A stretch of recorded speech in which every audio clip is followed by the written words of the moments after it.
సమీర దర్శన్ కోసం వాళ్ళ ఇంటికి వస్తుంది. ఇక శరణ్య వాళ్ళ అమ్మ నాన్నతో మాట్లాడుతూ ఉంటే సమీర ఇంట్లోకి వచ్చి దర్శన్ దర్శన్ అంటూ గదులన్నీ కూడా వెతుకుతూ ఉంటుంది.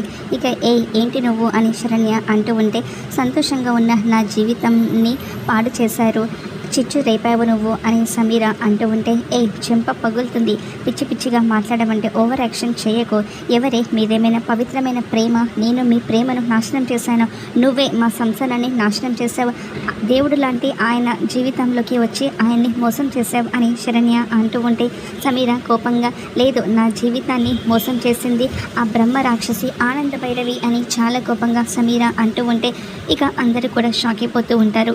వెంటనే శరణ్య, ఏంటి ఏమన్నావు అని శరణ్యపై చేసుకుంటుంది. అలా కొట్టేసరికి ఇక సమీర షాకుతో ఇక అక్కడి నుంచి వెళ్ళిపోతూ ఉంటుంది. ఆ తర్వాత దర్శన్ ఇంటికి వస్తాడు. వచ్చి రాగానే ఇక సమీర ఇక్కడికి వచ్చిందా అని శరణ్యను అడుగుతూ ఉంటే, వచ్చింది అని శరణ్య చెప్తూ ఉంటే, నువ్వు తనపై చేసుకున్నావా అని దర్శన్ శరణ్యను అడుగుతూ ఉంటాడు.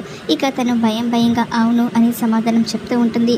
మరి దర్శన్ శరణ్యపై కోప్పడతాడా, లేదంటే సమీరను దూరం చేసుకొని శరణ్యతో ఆనందంగా ఉంటాడా, ఏం జరుగుతుందో రాబోయే ఎపిసోడ్లో చూద్దాం.